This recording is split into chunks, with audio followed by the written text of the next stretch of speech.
Nos encontramos en un importante año electoral, elecciones autonómicas, municipales y generales.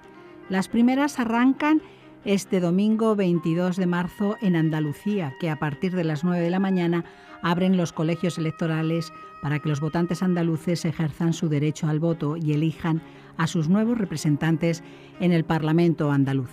Los resultados de las autonómicas andaluzas serán un punto de inflexión en la evolución y cambio del arco parlamentario que todas las encuestas anuncian, con la entrada de nuevas fuerzas políticas que pueden poner fin al actual bipartidismo y entrar en un nuevo ciclo político.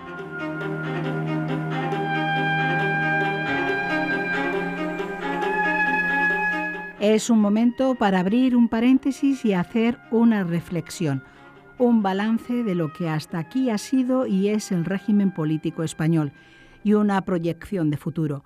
Para ello contamos con Antonio Torres del Moral, catedrático de Derecho Constitucional, una de las figuras más prestigiosas y reconocida en el ámbito constitucional español y que muchos de nuestros oyentes también conocen, pues colabora y participa habitualmente en este programa.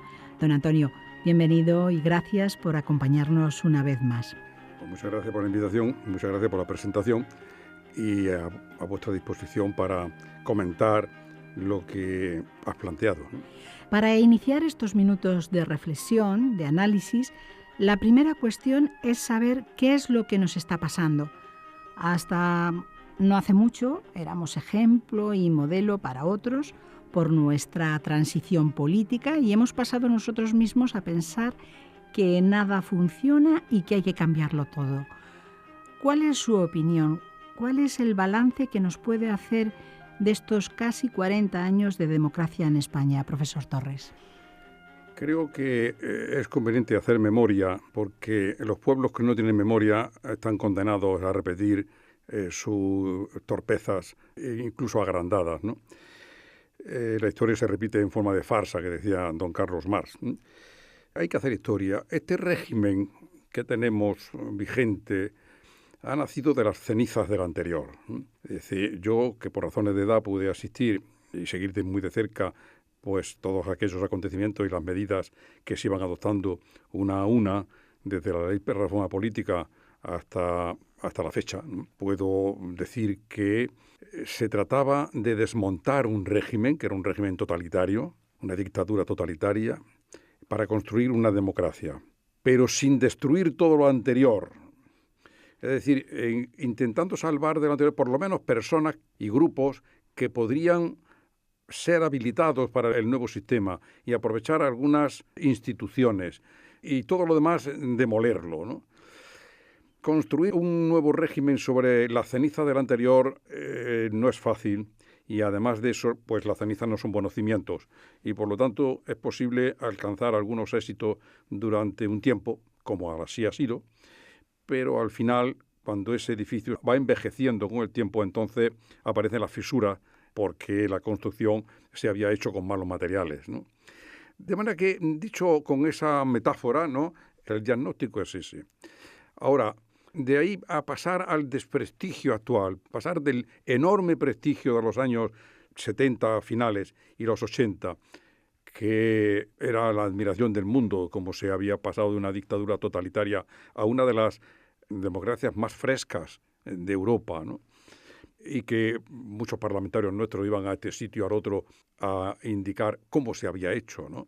Es decir, éramos ejemplo. A la actualidad de esto no sirve para nada y hay que proceder a una nueva demolición, pues va a un abismo. Y sobre todo, el aviso no debe ser tomado en vano. Si de la demolición del anterior ha salido un edificio que ya hace grietas, si demolemos este edificio y construimos sobre esa ceniza, volverá a ocurrir. Que es lo que decíamos, que los pueblos que no conocen su historia están condenados a repetirla, ¿no? ¿Y qué se proponía hacer la clase política española a la muerte de Franco y salvadas las primeras coyunturas del gobierno de Ayas Navarro, que era un continuismo? ¿Qué pretendía hacer? Pues había 4 desafíos. Uno de ellos era vertebrar políticamente a España. El segundo era evitar el frentismo. En España había habido un frentismo por lo menos desde Cádiz. O sea, casi 200 años de frentismo. Es decir, los unos y los otros, los liberales y los serviles, los apostólicos, los ateos y los rojos y los azules, etcétera. Ese frentismo, y en la Segunda República se hace muy evidente hasta desembocar en una cruel guerra incivil, ¿no? De manera que eso había que evitarlo, ¿no? En tercer lugar, había que conseguir la gobernabilidad del país, ¿no? Es decir, pues que no ocurriera como en la Segunda República con gobiernos efímeros, que no ocurriera como en Italia estaba ocurriendo. En Italia ha sido un antiejemplo o un antimodelo para nuestros constituyentes. Había gobiernos que no duraban ni 6 meses y a veces había periodos de 2 o 3 meses sin jefe de Estado porque el Parlamento y los demás electores de jefe de Estado no se ponían de acuerdo y se vivía sin jefe de Estado. Era un antiejemplo, ¿no? O un antimodelo. Pues eso había que evitarlo y había que conseguir la gobernabilidad del país. Y en cuarto lugar había un problema pendiente desde hacía algún tiempo, que es el problema territorial. Es decir, solucionar ese problema que se había ido creando desde el siglo XIX. Ese problema no es eterno tampoco, y no deriva, como algunos creen, de principios del siglo XVIII, no. Es de finales del siglo XIX, pero ahí estaba, y se había hecho presente en la Segunda República, había sido sofocado con la persecución más nefasta por el régimen franquista, y se presentaba de nuevo en la democracia como era de esperar, y se quiso hacer frente a él para solucionarlo de una vez. Bien a la vista está de que no se ha conseguido. Pero esas eran las pretensiones y lo que hace falta es ver cómo se intentó solucionar cada una de ellas, ¿no? Ya que nos está haciendo este balance y este planteamiento histórico, sobre todo para la gente más joven también, y los que no seamos tan jóvenes, pero también es interesante refrescar la memoria, veamos esos desafíos, esos retos que se planteó el constituyente. El primero que ha dicho usted era vertebrar políticamente España.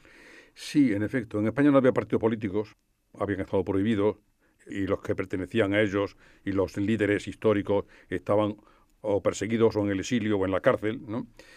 Y entonces se quería construir una democracia a base de elecciones libres, con el protagonismo, naturalmente, de unas organizaciones estables que sean las que vertebren políticamente al país, porque que no se podía pretender, en ningún sitio se pretende, es que haya tantos programas electorales como ciudadanos. Los ciudadanos tienen que ser vertebrados políticamente, alineándose por sus propias preferencias en los programas políticos y con organizaciones políticas, asociaciones, partidos, se llamen como se llamen, que presentan un programa, presentan un equipo de gobierno, y eso es lo que hace que se puedan uno alinear con ellos, más o menos, ¿no? Y eso es reducir a magnitudes manejables lo que de otra manera sería una heterogeneidad enorme, ¿no? Había que, por lo tanto, que vertebrar políticamente. ¿Y eso qué significa? Había que potenciar partidos políticos. Pero no existían. Los pocos que existían eran muy minoritarios, tenían 200, 400 militantes en la clandestinidad, el Partido Socialista Obrero Español, el Partido Comunista, todos esos en el exilio o en la clandestinidad, y el partido político monopolista del régimen anterior, que era el Movimiento Nacional, pues no servía. Se había que facilitar a esas personas que se ubicaran en la nueva situación. Significa eso entonces que había que facilitar la creación de partidos políticos y había que facilitar a los partidos políticos sus tareas y sus actividades. No solamente eso, sino que había que dificultárselas a otros tipos de asociaciones o, por ejemplo, o a la espontaneidad de la ciudadanía. Y eso se traducía en los siguientes términos. Pues una ley electoral que consiga la reducción de toda esa heterogeneidad a 8 o 10 partidos políticos y no más. Puede ser 12, pero también puede ser 8. En segundo lugar, a esos partidos políticos se les facilita la presentación de candidaturas, se les facilita los recursos electorales, se les facilita las campañas electorales financiándolo, y para sus gastos de organización y funcionamiento también financiación pública, porque se entiende que son unas asociaciones que tienen funciones públicas que cumplir. Entonces la hacienda pública les paga para eso, mientras que a otras asociaciones no se les paga lo mismo. Es decir, se trataba de potenciar el surgimiento y la consolidación de partidos políticos fuertes. Y se hace la ley electoral más o menos guiada para que fuera de esa manera. Pero al mismo tiempo no se quería el frentismo, ¿no?, que decíamos en segundo lugar. Porque, como decíamos al principio, el enfrentamiento de las dos Españas, cruel y nefasto, procede de principios del XIX como poco, ¿no? Había que poner el fin a eso, que había llevado a una guerra civil, ¿no? ¿Cómo? Pues se entendía que un sistema electoral de mayoría daba un resultado bipartidista, como pasaba en Estados Unidos, como pasa en el Reino Unido, o incluso de otra manera, pero también en Francia venía pasando, había 4 partidos, pero se alineaban de 2 en 2, etcétera, y eso había que evitarlo. ¿Cómo? Pues adoptando un sistema electoral proporcional, que además es más justo, y eso estaba bien visto, ¿no? Ahora bien, como decía Duverger, a quien se le hacía bastante caso en la época, un sistema proporcional produce una atomización de la Cámara, es decir, todos los grupos, por pequeños que sea, pueden alcanzar algún escaño. Y entonces no se consigue lo que decíamos antes de la construcción de una vertebración política, ¿no? Entonces había que modificar o introducir correcciones en el sistema electoral.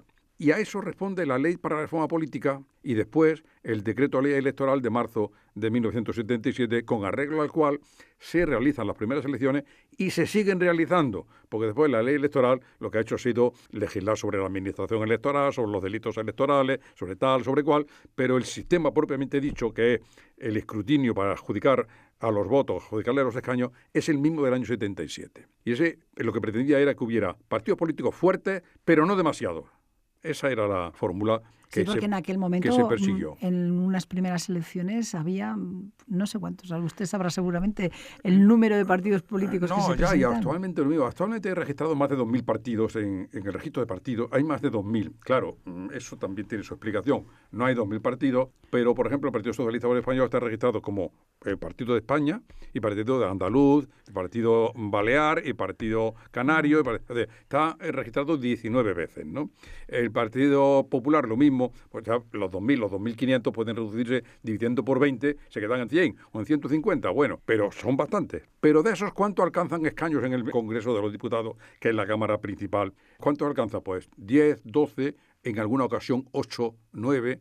Es decir, la ley electoral consigue reducir esa variedad tan amplia a unas ofertas de gobierno minoritarias, porque solamente 8 o 10 alcanzan escaños en el Congreso, y de esos 8 o 10, solo 1 o 2 están en condiciones de ofrecer un programa de gobierno. Eso es lo que se pretendía y eso se consiguió. Pero después ha tenido sus defectos de funcionamiento, como veremos, ¿no? En tercer lugar, decíamos la gobernabilidad.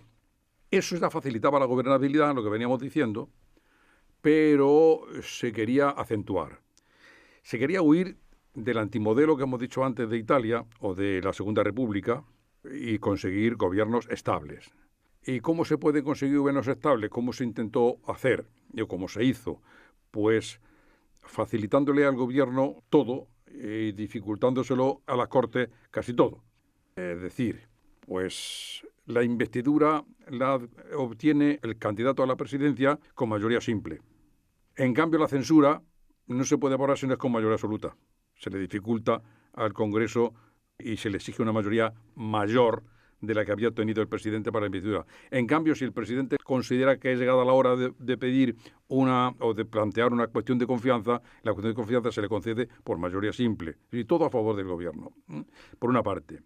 Por otra parte, los reglamentos de las cámaras, no tanto los provisionales del año 77 cuanto los definitivos, ha habido después alguna reforma, pero son los mismos del año 82, le confieren al Congreso de los Diputados, no al Congreso, dentro del Congreso, el órgano que dispone de la facultad de hacer el orden del día, que es los asuntos que se van a tratar, que es la Junta de Portavoces, vota con voto ponderado.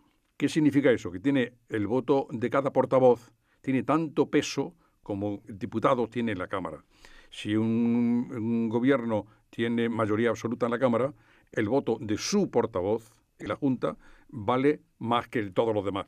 A saber, un asunto que al gobierno no le interesa, no le conviene, no ve que sea el momento preciso o le molesta, su portavoz se niega y no entra en el orden del día. Claro, esto sería un escándalo si se negara siempre, eso se dosifica, pero ahí está puesta una base para que el gobierno no tenga muchos contratiempos en la Cámara, ¿no? Eso pasa en el Congreso porque lo dice así el reglamento, pero en el Senado, que no dice nada el reglamento, ha copiado en la práctica, ha copiado el Congreso y se hace también.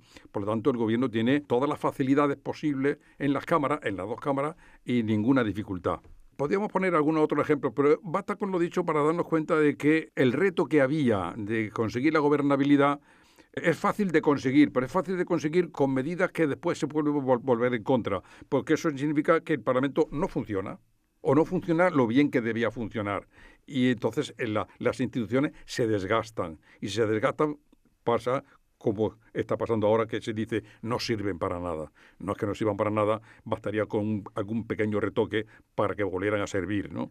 O sea que la institución en sí del Congreso de los Diputados o el Senado del Parlamento, para que sirvan, como dice usted, no es que sea la institución el problema, sino los reglamentos en este caso. Los reglamentos de las cámaras tienen que modificarse ya, si se quiere conseguir algo. Es más urgente incluso que una reforma, bastante más urgente que una reforma electoral, bastante más urgente. En lo que no se suele reparar en la opinión pública, en la prensa, radio, televisión, etcétera, ni siquiera los propios líderes de los partidos políticos reparan en que lo que está lastrando el funcionamiento de la monarquía parlamentaria, que se llama así, es que el Parlamento no funciona con unas reglas correctas. Y por lo tanto, pues de ahí vienen muchos de los males que aquejan al funcionamiento del sistema. El último de los retos o desafíos que comentaba era el de solucionar el problema territorial. Sí, un problema territorial que, aunque no es tan antiguo, porque, como decía, parte de los nacionalismos, de la ideología nacionalista del siglo XIX, pues se había consolidado bastante en 2 o 3 comunidades autónomas. Entonces eran regiones, digamos, que era el País Vasco, Cataluña y Galicia. Pero había sido muy sojuzgado en el régimen franquista, en el que no se permitía ni hablar en catalán, ni en gallego, ni en vascuence o euskera, no se permitían ni siquiera las demostraciones folclóricas. En cambio, sí se permitía en Navarra, en el País Vasco, el derecho foral, ¿no? El derecho foral sí se fue respetuoso porque era una cosa tradicional y, por otra parte, tampoco presentaba ninguna dificultad al régimen. Pero era una manifestación que sí se conservaba. Y tenían una perspectiva de autogobierno y la habían presentado ya en la transición, habían presentado sus credenciales democráticas, su papel de víctima del franquismo y de persecución del mismo, lo cual todo eso era verdad, y por lo tanto se presentaba con un bagaje de créditos para obtener la respuesta positiva a lo que pedían. Y en efecto había una decidida voluntad por parte de las primeras cortes, de las Cortes Constituyentes, de dar satisfacción a esa demanda, ¿no? Y se intentó hacer, o se ha hecho, a base del denominado Estado autonómico, que lo que hacía era extender esa demanda a todas las regiones españolas, a todos los territorios españoles. Pero en un principio esa era la idea de a todos. La idea, en principio, era dar satisfacción a los que habían tenido un estatuto de autonomía en la Segunda República, que era nada más que Cataluña, y por extensión al País Vasco y a Galicia, que ya se había aprobado el estatuto ya en plena guerra, ¿no? Pero ahí hay unas reivindicaciones de algunas regiones que se hicieron fuertes y consiguieron meter cabeza, digamos, que iban a alcanzar la autonomía de una manera más completa y más rápida. Me hablo concretamente de Andalucía. Yo soy andaluz y tengo que decir, porque la verdad, como decía Aristóteles, amo a Platón, pero amo más a la verdad. Yo amo a Andalucía, pero amo más a la verdad. Que el referendo que se hizo en Andalucía el día 28 de febrero del año 80, creo que fue, se perdió. Y por lo tanto ahí debía haberse acabado la historia de Andalucía en el sentido de entrar a la autonomía por el artículo 151 de la Constitución. Pero como había habido un movimiento de masas enorme y se había perdido solamente en una provincia y se había ganado en 7, pero la Constitución decía lo que decía y la ley orgánica del referendo decía lo que decía, y con arreglo a la ley y a la Constitución se había perdido, la clase política, toda la clase política, toda, se puso de acuerdo en reformar la ley de referendo, aplicar la ley del referendo en vez de aplicar la Constitución, lo cual es un fraude a la Constitución enorme, validar como positivo el resultado negativo de Andalucía y echar a andar. Bueno, pues otras regiones que habían aceptado ir por el artículo 143, que era más lento, pues hicieron su respectiva reivindicación, como de Valencia y Canarias. A Navarra se le hizo un enjuague para que en 24 horas tuviera su estatuto de autonomía, no llamándolo ni siquiera estatuto de autonomía, sino ley orgánica de recuperación y a mejoramiento del fuero navarro, una cosa tremenda. Y en Navarra se dice que no es un estatuto como los demás, que es algo diferente. Ahí varias regiones intentaron la diferencia. En la Constitución había diferencias. Unas iban a ser autonomías políticas, es decir, con Parlamento y Gobierno, a saber, las que entraran por el artículo 151 o las que ya habían reivindicado y obtenido ese estatuto en la Segunda República, y otras iban a tener una descentralización administrativa. Está en la Constitución así, hay que interpretarla, porque la Constitución habla de la Asamblea Legislativa de las Comunidades Autónomas o, en su defecto, del órgano superior, es decir, que podía haber comunidades autónomas sin Asamblea Legislativa, o sea, sin autonomía política, sino solamente autonomía administrativa. Al final, café para todos, todos por igual, con diferente ritmo, pero un artículo puesto con buena fe, un apartado puesto con buena fe en la Constitución, el artículo 152, que establece que se puede delegar competencias propias del Estado a las comunidades autónomas mediante una ley orgánica de delegación o transferencia, etcétera. Se hizo un uso inmoderado de este apartado para delegar competencias propias del Estado a las comunidades autónomas, de tal manera que el cenagal que se consiguió con eso fue extraordinario, ¿no? Y eso ha motivado que no haya funcionado lo que en principio no estaba mal visto, pero ha estado mal aplicado. No ha funcionado el Estado autonómico, ha funcionado no demasiado bien y tampoco quizás demasiado mal, porque algunas cosas las han hecho bien. La cercanía de la administración al ciudadano, etcétera, lo ha hecho bien. Pero se han multiplicado los órganos, se han multiplicado los gastos, se han multiplicado los parlamentos, que no hace falta, se ha multiplicado la legislación, que se hace inextricable, de tal manera que en España tenemos ahora la legislación de la Unión Europea, la legislación del Estado español, las legislaciones de las comunidades autónomas y luego las legislaciones de cada uno de los institutos que haya, de asociaciones, etcétera, de tal manera que eso se hace absolutamente imposible de conocer. Y eso ha dado al traste con el desafío más importante, o quizá más sensible, que había en la transición, que era conseguir la paz territorial. Mediante esas medidas equivocadas, pues se dio al traste, como digo, con esa buena intención y un primer planteamiento que era correcto, ¿no? Total, que aquellas 4 desafíos que tenía o aspiraciones que tenía el constituyente español se fueron abordando no mal, y por eso en los primeros tiempos pues el resultado fue satisfactorio y estábamos tan contentos, ¿no? Pero poco a poco se ha ido creando vicios de funcionamiento, errores en las soluciones, etcétera, hasta llegar a un punto en el que parece que no hay nada positivo en el régimen actual y hay que deshacerlo todo para montar otro nuevo, lo cual me parecería un error que no deberíamos cometer, porque sería ya el segundo o el tercero en poco tiempo.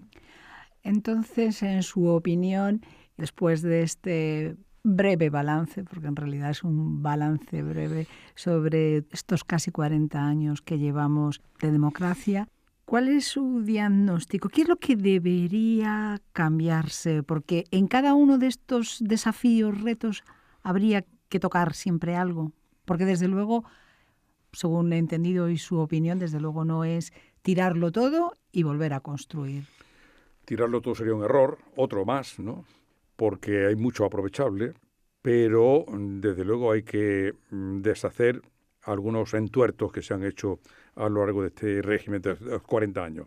En la vertebración política ya tenemos vertebración política, ya hay partidos políticos consolidados, ya no hay por qué fortalecerlos más a costa de las instituciones de democracia directa, que se quedaron muy cercenadas, ya veremos si podemos hablar de ello en otra ocasión, quedaron muy cercenadas para potenciar la democracia representativa, que es la democracia de partido, o sea, la partidocracia, ¿no? Hemos desembocado en una partidocracia y en una mediocracia. Ya no hace falta fortalecerlos más bien lo contrario, hace falta ajustar bien la legislación para que funcione como debe funcionar. Por ejemplo, para evitar la corrupción enorme, etcétera, ¿no? En la cuestión territorial, yo creo que debería hacerse, sería una medida de fuerza, ¿no? Pero sería una reforma constitucional que eliminara el artículo 152, desde luego, sería lo primero, y eliminar el principio dispositivo que hay, de manera que cada comunidad autónoma ha hecho la comunidad autónoma como ha querido, no había un patrón, sino como ha querido, etcétera, ¿no? En cuanto a la gobernabilidad, los reglamentos parlamentarios, como he dicho, y en cuanto, y no sé cuál es la... El evitar el enfrentismo era el otro. Y el evitar el enfrentismo sí se ha evitado. Ahora está saliendo también porque los partidos políticos mayoritarios hasta ahora se han llevado de una manera caínita. Eso también es verdad, que es una manera de refrescar o de recuperar aquel frentismo. Pero yo creo que la sociedad española está suficientemente madura como para reconsiderar eso y superarlo, ¿no? Incluso el movimiento que hay actualmente de que el surgimiento de nuevos partidos políticos va en esa dirección, acabar con el duopolio político español y que haya más partidos, lo cual puede quizá dificultar la gobernabilidad. No hay medida que sea satisfactoria en número 10, siempre tiene algún inconveniente, pero creo que el inconveniente será fácilmente, se puede pagar ese inconveniente de que haya, por ejemplo, gobiernos de coalición, que no ha habido ninguno todavía. Pero porque tiene que haber a lo mejor un sentimiento más de Estado que al ciudadano nos puede parecer que lo que tienen los partidos políticos es que, más que el interés de todos los ciudadanos, parece que van con el interés del propio partido, de cada uno de ellos. Sí, eso. Falta sentido de Estado. Y ese sentido de Estado es cultura política. Y hay que trabajar mucho en eso. Y yo me permito entonces reivindicar desde la modestia de mi palabra, pues una cosa que me parece elemental y básica, no suficiente, pero sí es testimonial por lo menos, que es una asignatura de educación para la ciudadanía, para que los niños desde pequeños sepan que viven en un estado de 40 millones o 44 millones de personas, que debemos llevarnos bien y no mirarnos de reojo. Y bueno, pues parece que ni eso siquiera. Pero hay que empezar también por la educación cívica, que empieza desde la más tierna infancia hasta que la parca se acuerda de nosotros. Profesor Torres del Moral, lo vamos a dejar aquí. Hemos llegado al final de nuestro tiempo. Este programa es el primero que dedicamos al análisis y balance de nuestro régimen político. Nos ha dado las claves para comprender nuestra historia más reciente y nos queda una segunda parte muy importante e interesante, que es conocer cuál es la proyección de futuro, los retos que se plantean desde su punto de vista como experto constitucionalista, conocedor de nuestra Constitución, aunque ya nos ha adelantado algunos de ellos para conseguir una regeneración democrática que nos lleve a seguir avanzando como un país del siglo XXI. Sí, yo encantado. Pero aprovecho para decirle que ahora mismo me acuerdo de otro desafío más que había, y lo dejamos para esa otra ocasión a la que usted me invita, que era fortalecer y conservar la corona. Ese era quizá el primero, ¿no? De puro obvio no lo hemos mencionado, pero lo mencionamos en la próxima ocasión, porque también en la corona hay que atar algunas cosas que andan un poco sueltas. Pues ese desafío queda pendiente y será uno de los que abordemos en el próximo programa con el catedrático de Derecho Constitucional Torres del Moral. Un programa que seguro será tan interesante y clarificador como el de hoy. Nos vemos pronto para concluir con este análisis de nuestro régimen político y de la actualidad política. Muchas gracias, don Antonio, por el tiempo que nos ha dedicado. Pues muchas gracias.